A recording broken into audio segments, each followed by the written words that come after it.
Assalamualaikum warahmatullahi wabarakatuh. Perkenalkan, nama saya Jaka Ramadhani Angga Saputra, NIM 2459 kelas PGMI 1A. Di sini saya akan membuat video pembelajaran tentang bahasa Arab, yaitu yang pertama, mufrad. Pengertian mufrad adalah kata bahasa Arab bermakna tunggal. Jika bahasa Indonesia mengenal tunggal dan banyak, bahasa Arab mengenal istilah tunggal mufrad, dua, tasniah, dan banyak lebih dari dua atau jamak.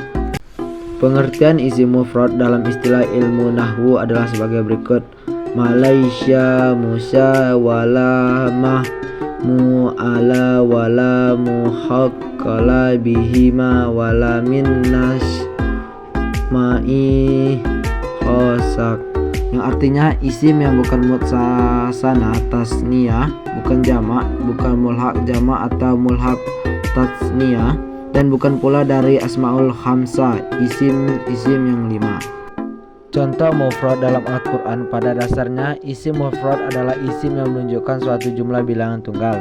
Ini berlaku untuk mudzakkar maupun muannas. Isim mufrad juga bisa berubah menjadi isim mutsana yang bermakna dua dengan menambahkan imbauan di akhir katanya.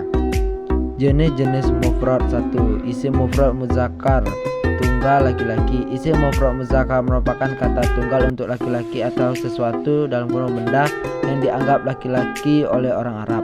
Yang kedua, isim mufrad muannas, tunggal perempuan. Isim ini diperuntukkan bagi sesuatu yang mengandung makna perempuan. Salah satu tanda yang mencolok dalam jenis isim ini yaitu terdapat ta marbutha di akhir katanya.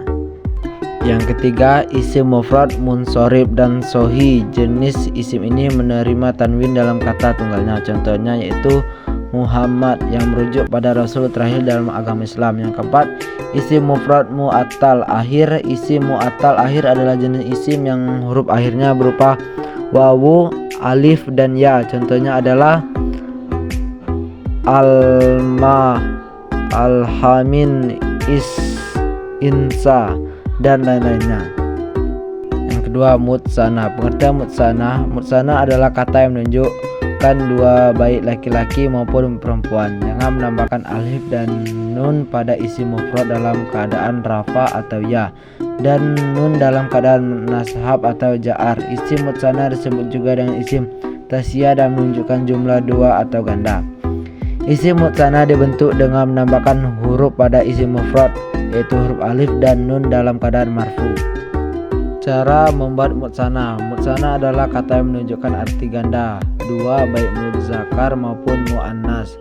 Cara membuat isim mutsana adalah dengan menambahkan alif dan nun kasroh pada akhir kata isim. Syarat-syarat isim yang bisa diubah menjadi mutsana: isim harus berbentuk mufrad, mengandung makna tunggal.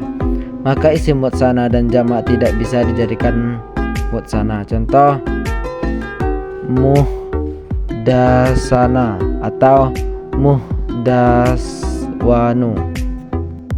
Jamak. Pengertian jamak. Bentuk jamak adalah setiap kata benda yang menunjukkan lebih dari dua hal. Bentuk jamak dari kata benda tunggal adalah dengan menambahkan huruf di akhir kata benda tersebut atau dengan mengubahnya secara keseluruhan. Jamak adalah kata yang menunjukkan lebih dari dua, baik untuk laki-laki maupun perempuan. Jenis-jenis jamak. Yang pertama, jamak mudzakkar salim. Yang kedua, jamak muannas salim. Yang ketiga, jamak taksir. Yang keempat, isim jamak. Yang kelima, isim jinsi jami wa ifradi. Yang keenam, jamu'al jamak. Yang ketujuh, ma'ala mufrad lahu min al jamak. Yang kedelapan, jamu'ul alam, jamak isim alam. Materi kedua, yaitu pengertian isim domir. Definisi domir adalah lafaz yang menunjukkan arti seseorang perkara yang memiliki keadaan gaib atau hadir. Isim domir menurut Zakaria adalah kata ganti, baik kata ganti orang ke satu, kedua, atau ketiga. Sementara Nima mendefinisikan isim domir sebagai isim mabni yang menunjukkan orang pertama yang berbicara atau orang kedua yang diajak berbicara, atau orang yang ketiga yang tidak hadir dalam pembicaraan. Dari definisi di atas dapat disimpulkan bahwa isim domir adalah isim yang berfungsi sebagai kata ganti orang dalam bahasa Arab. Kata ganti orang tersebut menunjukkan orang pertama dan orang ketiga. Fungsi isim domir: isim yang berfungsi untuk mengganti atau mewakili penyebutan sesuatu atau seseorang maupun sekelompok benda atau orang. Isim domir itu bersifat mabni atau tetap. isim nomina yang berbentuk akhirnya selalu tetap dan tidak berubah dalam keadaan apapun. Pembagian domir. 1. Al-baris yaitu domir yang mempunyai bentuk dan tampak dalam lafaz. Munfasil yaitu isim domir yang bisa berada di al-ro, contoh ala awal kalimat atau jatuh setelah ala yaka. Yang kedua yaitu al-mustatir, yaitu domir yang tidak mungkin tampak dalam lafaz akan tetapi bisa diperkirakan apa yang dimaksud. Al-mustatir wajib, yaitu tempatnya isim domir yang disimpan tidak mungkin digantikan oleh isim zahir, isim biasa yang bukan domir ataupun domir munfasil. Al-mustatir jawas, yaitu tempatnya isim domir yang disimpan biasa diganti oleh isim zahir, isim biasa yang bukan domir atau domir munfasil. Ada 3 macam domir mutasi. Yang pertama domir rafa, yang kedua domir nashob, yang ketiga domir jar mutasil. Penggunaan domir di dalam kata kerja. Yang pertama fi'il madli atau kata kerja lampau, yang kedua fi'il mudari atau kata kerja sekarang, dan yang ketiga adalah fi'il amar atau kata kerja perintah. Adalah kalimat yang menunjukkan arti perintah yang dikehendaki oleh mutakalim, pembicara sebagai orang yang memerintah agar dilakukan oleh mukhatab, lawan bicara sebagai orang yang diperintah. Selanjutnya adalah materi ketiga, yaitu pengertian isim isyaro. Isim isyaro ialah isim yang menunjukkan sesuatu yang tertentu baik secara nyata dengan tangan atau dengan yang lain apabila yang ditunjukkan itu berada di hadapan orang yang menunjuk atau penunjukan itu secara tidak nyata atau maknawi.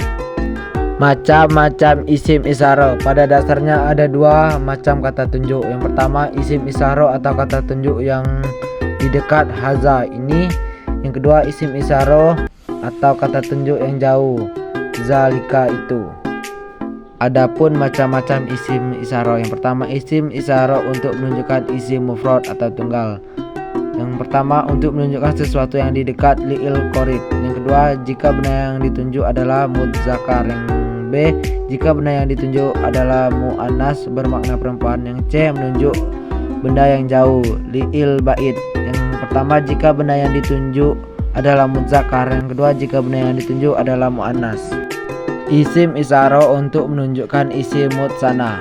Untuk menunjukkan sesuatu yang dekat adalah li'il qorib. A. Jika benda yang ditunjuk adalah mudzakkar maka menggunakan haza menjadi hazana. Ini contoh, hazana kitab, ini 2 buku. Yang B. Jika benda yang ditunjuk mu'annas maka menggunakan haza menjadi hazana. Ini contoh, hazana majada, ini 2 buah majalah. Untuk menunjukkan sesuatu yang jauh li'il ba'id. A. Jika benda yang ditunjuk mudzakkar maka menggunakan zalika menjadi zalki itu. Contoh, zakakaliba, itu 2 buah buku. B. Jika benda yang ditunjukkan mu'annas maka menggunakan zalika menjadi zalika itu. Contoh, zalika maja, itu 2 majalah.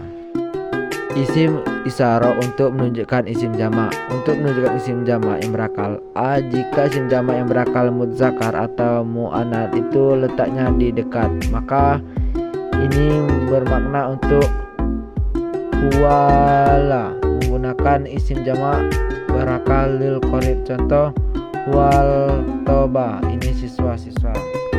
Yang B untuk menunjukkan isim jamak yang tidak berakal. 1. Jika isim jamak tersebut adalah dekat maka menggunakan haza. Ini contoh, haza kitaba, ini buku-buku. Mungkin itu saja yang materi yang dapat saya sampaikan. Semoga yang menonton bisa mengerti dan dapat memahami.